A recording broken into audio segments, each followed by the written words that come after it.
1989 में आए इस मूवी के पार्ट 1 में तो बहुत कुछ हुआ था, पर उससे ज्यादा धमाल इस पार्ट में होने वाला है। आपने इंसानों की भूतों से पीछा छुड़ाने की कहानियां तो सुनी होंगी, लेकिन भूतों के इंसानों से पीछा छुड़ाने के बारे में पहली बार सुनेंगे। 1989 में हमें उस भूत कपल की कहानी बताई गई थी जो एक्सीडेंट होने के बाद नए नए भूत बनने के कारण इंसानों से डरे हुए थे। उनके मरने के बाद उनके रिश्तेदारों ने उनका घर बेच दिया था और उनके घर में इंसान आकर रहने लगे थे, इसलिए उनसे पीछा छुड़ाने के लिए वो एक ठग भूत की हेल्प लेने पर मजबूर होते हैं, जो हमारी कहानी के ठरकी आमिलों जैसा है। वो इंसान भगाने वाला आमिल बाबा कोई और नहीं बल्कि बेटलजूस था, जो एक नंबर का ठरकी और बदतमीज भूत था। बेटलजूस को बुलाने के लिए 3 बार उसका नाम लेना पड़ता था और ऐसे ही उसे वापस भेजने के लिए भी उसका नाम लेना पड़ता था। उसकी हरकतें देखकर भूत कपल उसकी मदद लेने की बजाय खुद ही इंसानों को भगाने का डिसाइड करते हैं। इंसानों की फैमिली में लिडिया भूतों को देख सकती थी और जानती थी ये भूत बेचारे सीधे साधे हैं और इंसान उनका फायदा उठाना चाहते हैं। लिडिया को जैसे ही पता चलता है उसके पिता इन्वेस्टर्स के साथ मिलकर इस घर को हॉन्टेड घर बनाकर बिजनेस करने का सोच रहे हैं, तो वो बेटलजूस से मदद मांगने का सोचती है। बेटलजूस लिडिया को देखकर उस पर पूरी तरह फिदा हो जाता है, इसलिए उसकी मदद मांगने पर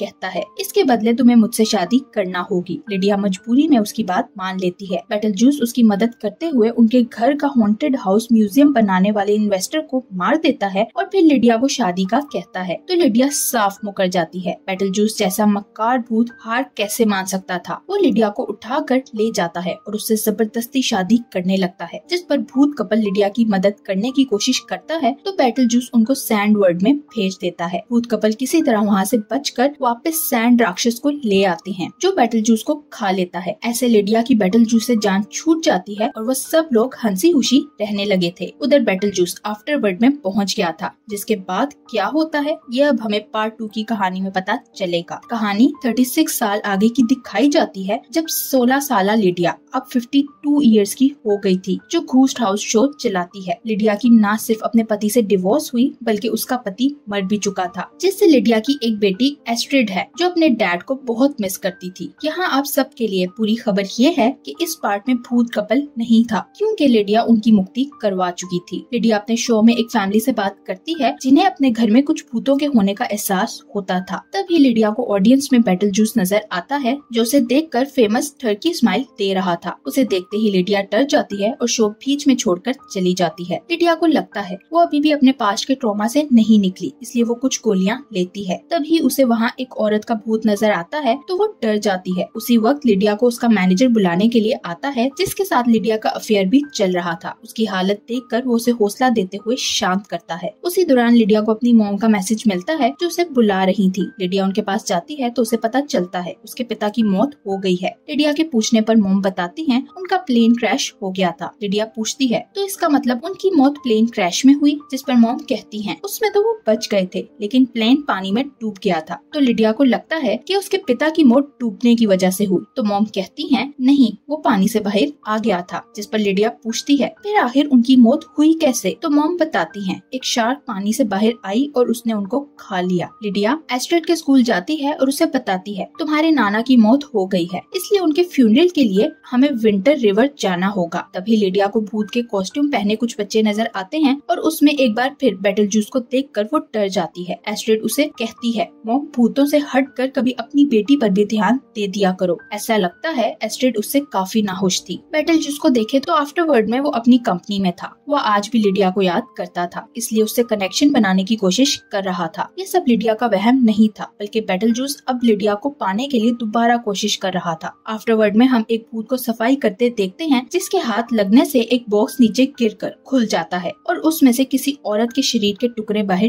गिरते हैं। ऐसा लगता था उसे किसी ने बेदर्दी से मारा है। अचानक से वो टुकड़े आपस में जुड़ने लगते हैं और एक औरत का भूत हमारे सामने होता है। वो काम करने वाले भूत को गले से पकड़कर उसकी आत्मा निकल जाती है और दीवार पर एक नोट छोड़ती है कि बेटलजूस तुम सिर्फ मेरे हो। ये भूत औरत कोई और नहीं डिलोरस है, जो एक डीमन है और आत्माओं को चूस कर निकल जाती है। ये सालों से बॉक्स में कैद थी, लेकिन अब आजाद थी और बेटलजूस को पाने के लिए पूरी तरह तैयार थी। क्राइम सीन पर पुलिस वाला बेटलजूस का नाम दीवार पर देखकर उससे पूछताछ के लिए बुलाता है और उसे डिलोरस की फोटो दिखाता है, जिसे देखकर बेटलजूस जैसे शातिर भूत की भी हवा निकल जाती है। पुलिस वाला उससे पूछता है क्या तुम इस औरत को जानते हो, लेकिन बेटलजूस साफ मुकर जाता है कि मैंने इसे कभी नहीं देखा, ये जरूर मेरी कोई फैन होगी। ऑफिसर उसे बताता है कि ये एक डीमन है जो सालों बाद बदला लेने के लिए आई है और तुम उसकी हिट लिस्ट में हो। बेटलजूस हीरो बनते हुए कहता है, मेरे पीछे बहुत हसीनाएं हैं और मैं तो पहले ही मरा हुआ हूँ, ये मुझे क्या ही कर सकती है। ऑफिसर कहता है, वो तुम्हें चूस कर निगल जाएगी, इसलिए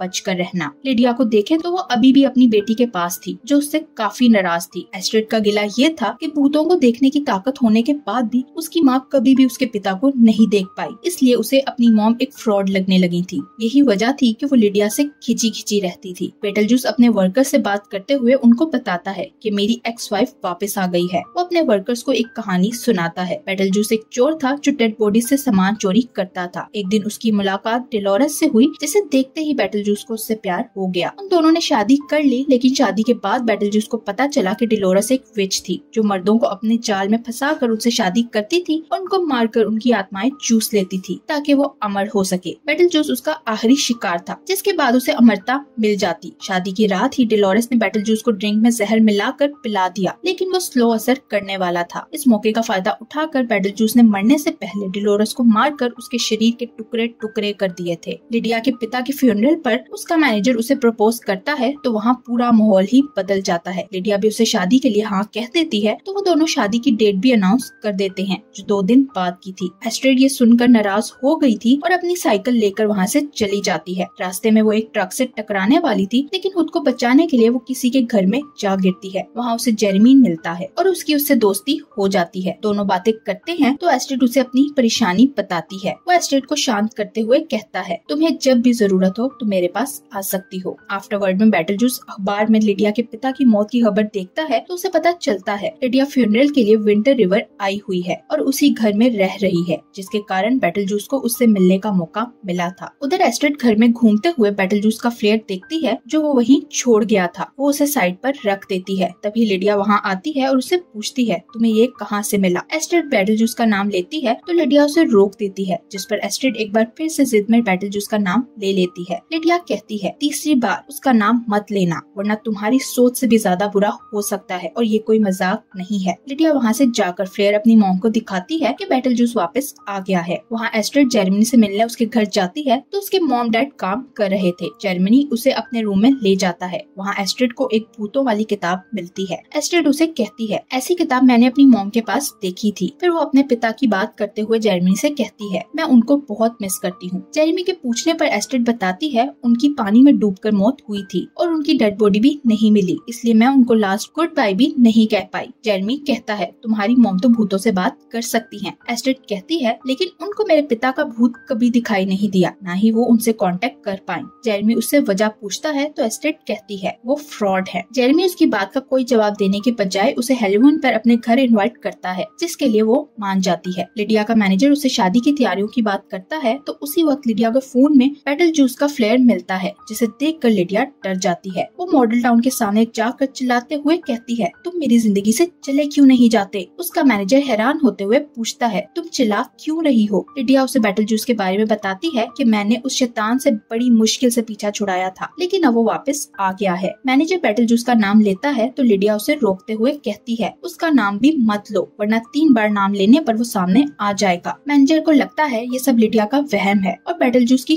कोई हकीकत नहीं है। वो लिडिया से कहता है, तुम्हें डर का सामना करना पड़ेगा, वरना तुम यूं ही परेशान होती रहोगी। वो 3 बार बेटलजूस बोलता है, जिसके बाद वो दोनों टेलीपोर्ट होकर मॉडल टाउन के अंदर चले जाते हैं और बेटलजूस वहाँ आ जाता है। उसे देखते ही लिडिया उसका नाम लेने लगती है तो बेटलजूस उसका मुंह बंद कर देता है और दोनों को डराने लगता है। वो लिडिया को प्रेग्नेंट करता है और बच्चे का जन्म भी हो जाता है, जो बेटलजूस जैसा ही शैतान था। वो लिडिया का पैर खाने लगता है तो लिडिया किसी तरह अपना मुंह खोलकर 3 बार बेटलजूस का नाम लेती है तो वो वापस अपने घर टेलीपोर्ट हो जाती है। उसका मैनेजर कहता है, मैंने अभी बहुत भयानक सपना देखा। लिडिया कहती है, हमें स्लीपिंग पिल्स छोड़ देनी चाहिए, ये उन्हीं का साइड इफेक्ट है। एस्ट्रिड अपनी ग्रैंडमा के साथ थी जब लिडिया वहाँ आती है और कहती है, सामान पैक करके यहाँ से चलने की तैयारी करो, वरना मैं मॉडल टाउन को आग लगा दूंगी। लिडिया की मॉम कहती है, तुम्हारी शादी का क्या होगा, जिस पर लिडिया उनको बताती है कि बेटलजूस वापस आ गया है। एस्ट्रिड कहती है, मैं अभी नहीं जा सकती क्योंकि आज मेरी डेट है। उसके रिक्वेस्ट करने पर लिडिया मान जाती है और उसे जेरेमी के घर छोड़ने जाती है। लिडिया उसे कहती है, मैं तुम्हें 10 बजे वापस लेने आऊंगी। एस्ट्रिड जब जेरेमी के रूम में जाती है तो जेरेमी उसे आई लव यू बोल बोलते हुए किस करता है। तभी एस्ट्रिड को एहसास होता है कि वो हवा में है। वो गिर जाती है और जेरेमी को देखती है तो उसे एहसास होता है जेरेमी कोई इंसान नहीं बल्कि एक भूत है। यहाँ एस्ट्रिड को एहसास होता है कि उसकी मॉम सच कहती थी, क्योंकि एस्ट्रिड भी अपनी मॉम की तरह भूतों को देख सकती थी। वो जेरेमी से डर कर पीछे हटने लगती है तो वो कहता है तुम्हें मुझसे डरने की जरूरत नहीं है। वो बताता है मैं 30 साल पहले मरा था और मेरी आत्मा इस घर में कैद हो गई थी तो मुझे मिली जो मुझे देख सकती थी, इसलिए मुझे काफी अच्छा लगा और मैं तुम्हें पसंद करने लगा। एस्ट्रिड कहती है तुम एक भूत हो और मैं इंसान हूँ, जिस पर जेरेमी उसे भूतों वाली किताब दिखाकर कहता है मैं फिर से इंसान बन सकता हूँ। इस बुक की मदद से मुझे अपनी लाइफ वापस मिल सकती है जिसमें मुझे जिंदा इंसान की मदद की जरूरत है। वो एस्ट्रिड की मदद करने के बदले उसे उसके डैड से मिलवाने का वादा करता है तो वो मान जाती है। लिडिया को पता चलता है कि वो जिस घर में एस्ट्रिड को छोड़कर आई है वो एक मर्डर का हाउस है, जहाँ एक लड़के ने अपने पेरेंट्स को मारा था और पुलिस से बचकर भागते हुए उसकी मौत हो गई। वो परेशान होकर एस्ट्रिड को लेने जाती है। उधर जेरेमी आफ्टरवर्ड का पोर्टल खोलकर एस्ट्रिड से कुछ मंत्र पढ़ने का कहता है। लिडिया जेरेमी के घर उसके मॉम डैड के भूत को देखती है। वो जेरेमी के रूम में जाती है तो जेरेमी एस्ट्रिड को लेकर आफ्टरवर्ड में जा चुका था। दूसरी तरफ लिडिया की मॉम को सांप डस लेता है, जिनके साथ वो अपने पति की मौत की सेरेमनी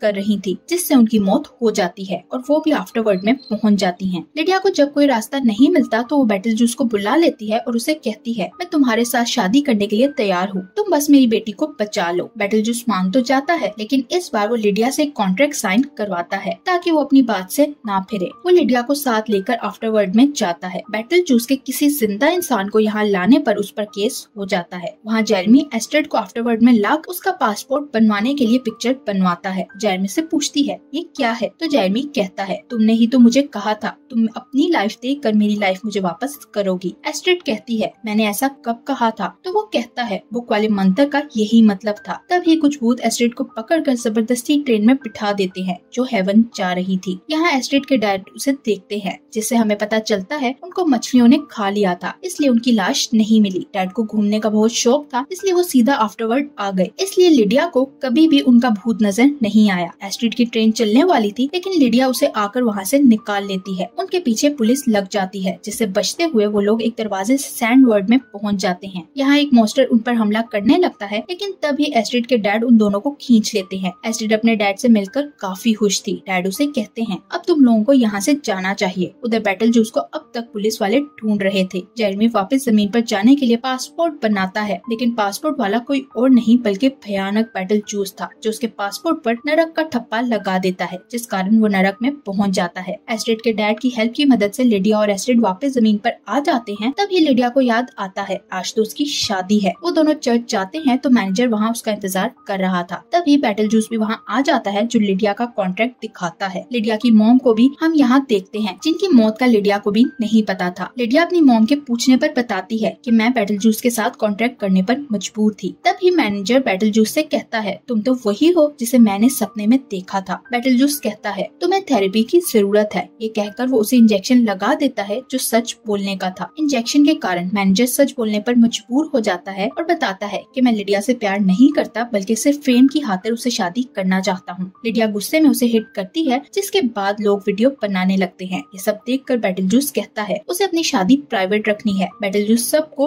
उनके फोन में घुसाकर खत्म कर देता है और फादर समेत सब लोगों को अपने वश में करके लिडिया से शादी करने लगता है। तभी बेटलजूस को ढूंढते हुए आफ्टरवर्ड से पुलिस आ जाती है, लेकिन बेटलजूस उनको भी फ्रीज कर देता है। यहाँ डिलोरस की एंट्री होती है, जिसका गुस्सा देखकर बेटलजूस भी घबरा जाता है। वो उसके सामने ट्रिक खेलते हुए मैनेजर को आगे करते हुए कहता है ये तुमसे बहुत प्यार करता है। उधर एस्ट्रिड को भूतों वाली किताब पढ़ के पता चलता है कि बेटलजूस और सारे सैंड राक्षस से डरते हैं। एस्ट्रिड उसे बुलाने के लिए मंत्र पढ़ती है, जिससे वो बाहर निकलता है और बेटलजूस पर हमला करने लगता है, लेकिन बेटलजूस चालाकी से बच जाता है, जिस कारण सैंड राक्षस डिलोरस और मैनेजर को खाकर चला जाता है। सब लोग वहाँ से भागने लगते हैं तो बेटलजूस उनको शादी का कॉन्ट्रैक्ट दिखाता है, जिस पर एस्ट्रिड कहती है तुमने रूल तोड़ा है, तुम मेरी मॉम को इलीगली आफ्टरवर्ड में ले गए थे, इसलिए तुम्हारा कोई भी कॉन्ट्रैक्ट वैलिड नहीं माना जाएगा। कानून तोड़ने के कारण बेटलजूस कर्स्ड हो जाता है और गुब्बारे की तरह फूलकर फटकर खत्म हो जाता है, जिसके बाद वो आफ्टरवर्ड में पहुंच जाता है। तभी पुलिस लिडिया की मॉम को लेने आ जाती है तो लिडिया पूछती है आपके साथ क्या हुआ था, जिस पर मॉम उसे बताती है मेरी मौत हो गई। मॉम हेवन ट्रेन में बैठ जाती है, जहाँ उसका पति उन्हें मिलता है और वो दोनों हेवन में चले जाते हैं। एस्ट्रिड की शादी हो जाती है और उसका बेबी होने वाला था। डिलीवरी के टाइम वो एक डीमन बच्चे को जन्म देती है जो बेटलजूस जैसा था और पैदा होते ही डॉक्टर्स और नर्सेस पर हमला कर देता है। फिर वो वॉल पर चढ़ते हुए सीलिंग को दांत से काटने लगता है। तभी लिडिया की आंख खुलती है और उसे पता चलता है ये डरोना सपना था। उसे फील होता है बेटलजूस उसके साथ लेटा हुआ था जैसे वो उसका पति हो, लेकिन ये सिर्फ एक सपना था। तो बेटलजूस कहीं नहीं था। ये देखकर लिडिया सुकून का सांस लेती है और यही मूवी की एंडिंग हो जाती है। Thank you for watching.